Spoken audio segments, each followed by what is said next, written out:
Yo, you're watching Youth Vibrations Reloaded. I'm your host, Nicco, and I'm with KSO Productions. Today, we're about to go inside a Tsunami hair salon and ask our sister Latoya a couple of interview questions. Come on.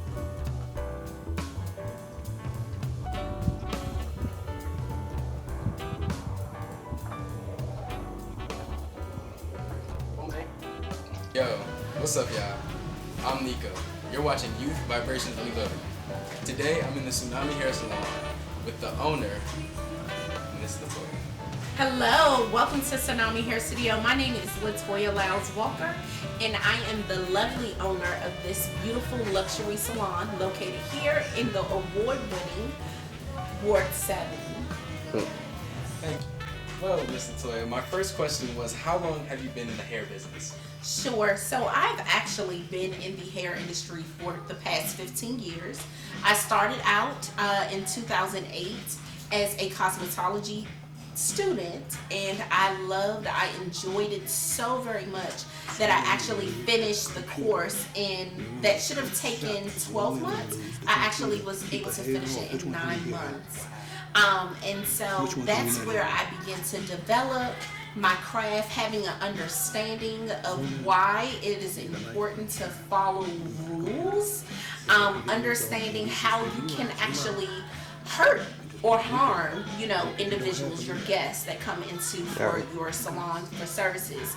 Additionally, I went back 5 years after graduating with my cosmetology license, and I wanted to impact the new stylists that were coming into the industry.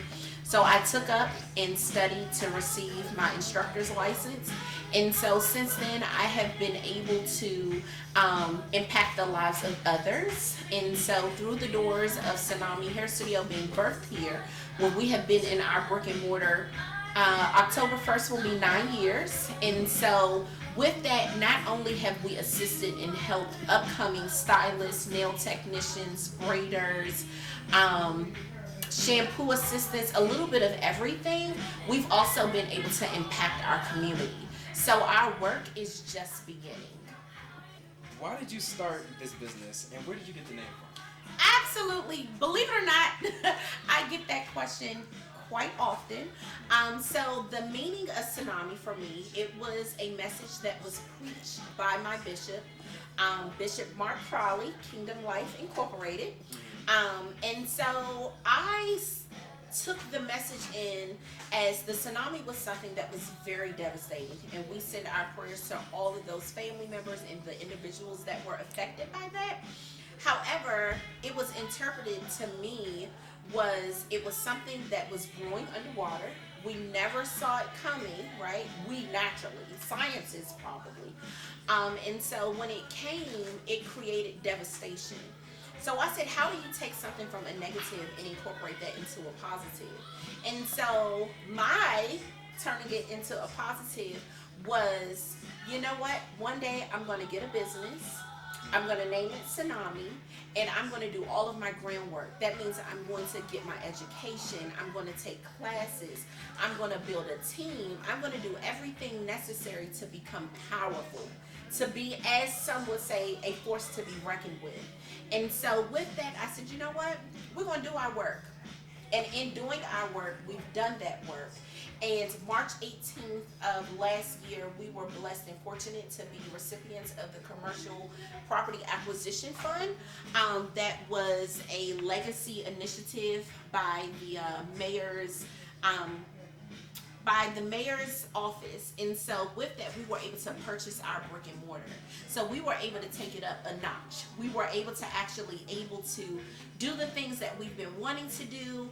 And with that, we're able to now, when people come in, they're like, oh, we see you on the news. Who are you guys? The tsunami has hit, and it's literally a storm. I don't know whether or not I'm coming or going sometimes, but I'm definitely grateful for all the opportunities that has been afforded to myself as well as my team. And so with that, I have always been a community give back. And so with that, we're doing the work, and we have a long way to go, but we are going to change one life each day. That's our goal. Was it hard to start a hair salon? So I would say it was challenging, right? Um, but I understand to much is given, much is required. I also understand that in my upbringing, my parents taught me that no is not an acceptable answer for anything that you want in life. And so, with that, if it's something that I want, regardless of the obstacles, regardless of the challenges, I'm going to persevere. I'm going to do all that is definitely required to obtain that goal. So, with that being my top priority, yes, it was challenging. However, as you see and where we're standing today, it was obtainable. Good, good. Is who inspired you to start this business? Definitely God, right? I do believe that artistic creativity comes from God. It is something that you are born with. You just go to school and you take up trainings to have a better understanding.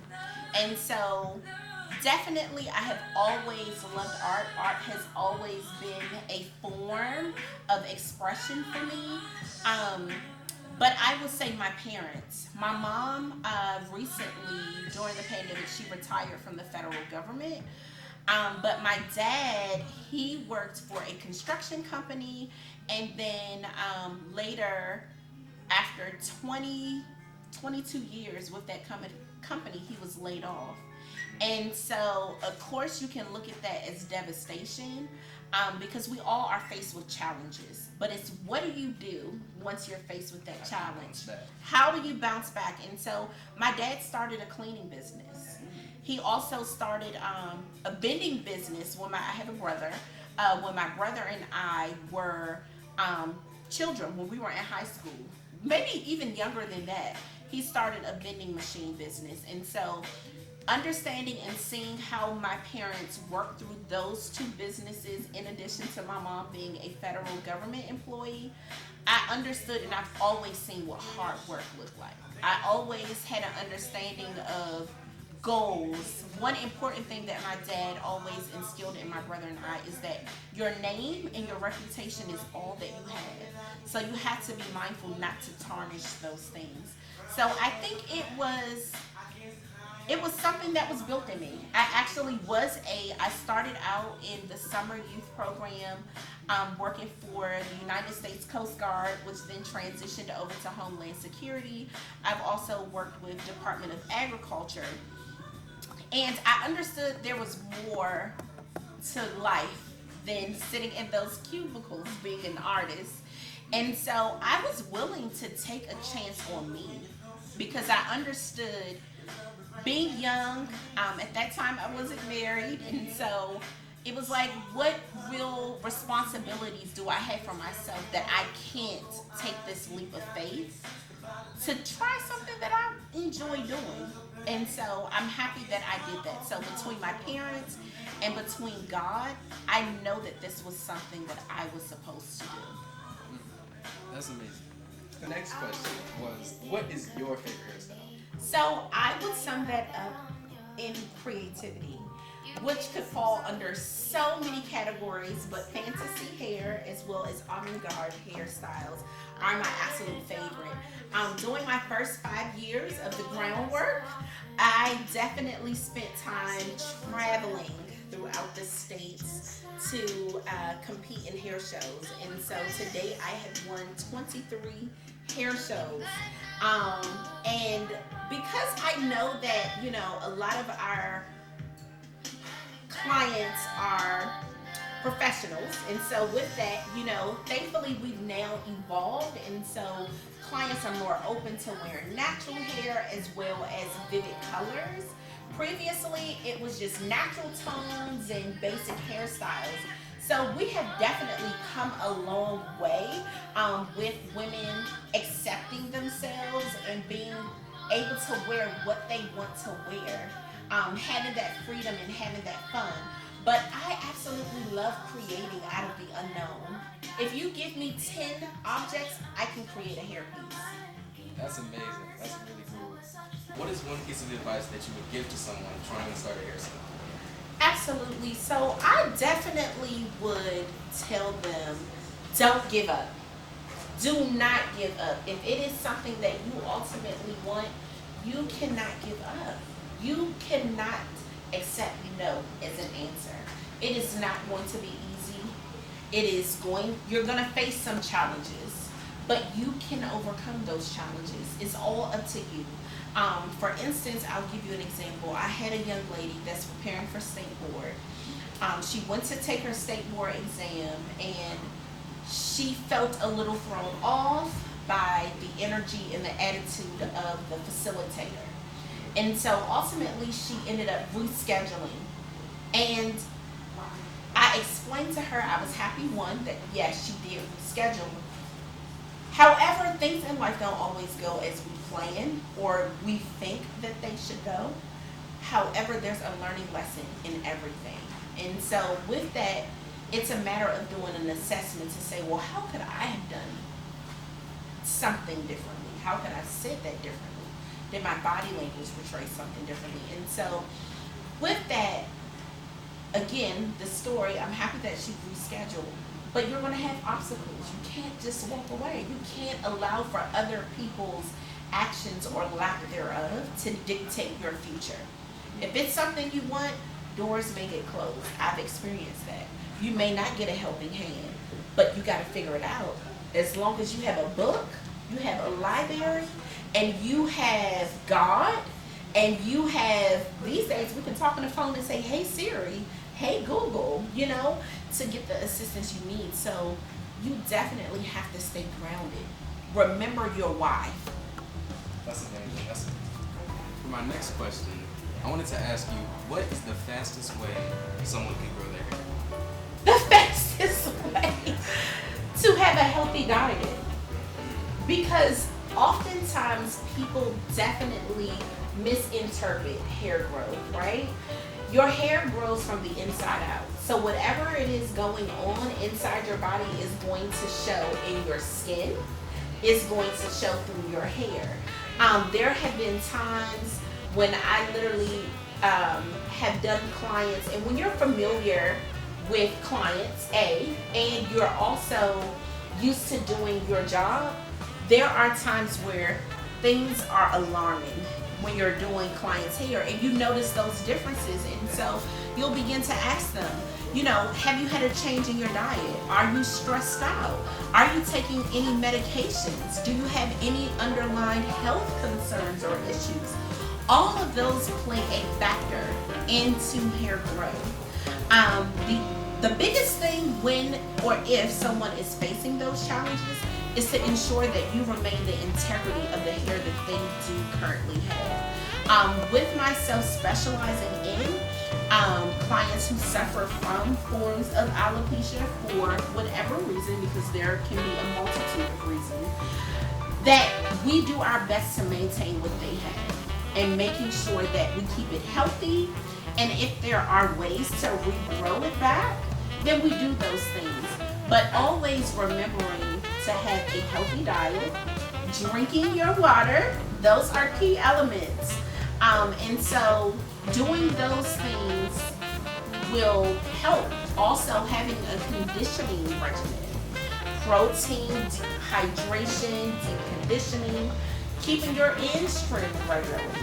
All of these things, having a system, plays in long hair. If you want it, you got to do the work. Amazing. Thank you so much. Right now, we have one of the customers in Tsunami, the hair salon. My question for you is, why do you like it here in Tsunami? I think it started with my girl Ashley. I followed her everywhere she went, and she did a Tsunami. And as soon as I walked in, I just felt at home. The owner, she's amazing. The rest of the ladies, even if Ashley is busy, they're still willing to take care of me. And if I really need something, like I know I can come here and I can get it done. And I tell all of my homegirls, come here, come get your hair done, come get your nails done, and just have a good time. Amazing. Thank you so much. You're welcome. Want to ask one question? We have one of the employees of the Tsunami Hair Salon. My question for you is, why do you like working here? The main reason I like working here is because we're one big happy family, and it really sets the tone for the environment. I can go to any of my coworkers, ask help, or I can tell them I'm having a bad day, get a hug, get a friendly, smart about lunch if I'm feeling bad. So I really, really love that we are a unit and a family. That's amazing. Thank you so much. You're welcome. Let me catch you right quick. So, why are you the only dude in here? Do what I gotta do. For the most part, it's a good area being in my head down. Good atmosphere, good people. That's all I gotta say. That's all right. I ain't cameraman. I'll be behind the camera. What was the most complicated customer that you had? Customer service is key.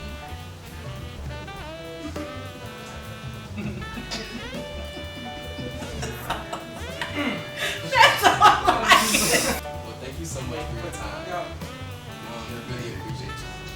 Thank you guys for allowing me to share my information with you guys and a small tidbit of my journey, because hopefully it encourages the next person that's either in business, right? Because there is this narrative that business owners have it all together.